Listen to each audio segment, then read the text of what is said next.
কোনো দিনও মানুষের পিছনে লাগতে যায় না, তাইলে কোনো দিন সামনে যাইতে পারবেন না। আমি মোটিভেশন দিতেছি না, সত্য আর বাস্তব কথা কইতেছি। যারা পিছনে লাগে মানে মানুষের ভালো চায় না, যে একটু উপরে উঠতেছে তার টাইনা নিচে নামানোর চেষ্টা করে, তার পিছে লাগে থাকে, তারা জনম বইরে ওই হেঁচড়াইতে হেঁচড়াইতে পিছনে পিছনেই যায়। তারা কোনো দিন তার সামনে যাইতে পারে না।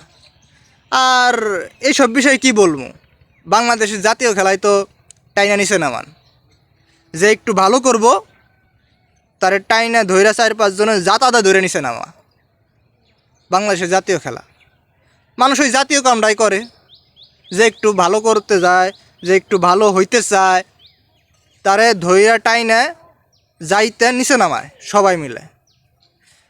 এই কাজটা ঠিক না। আমি আবারও বলি, মানুষের পিছনে লাগতে যায় না, তাহলে কোনো দিন সামনে যাইতে পারবেন না।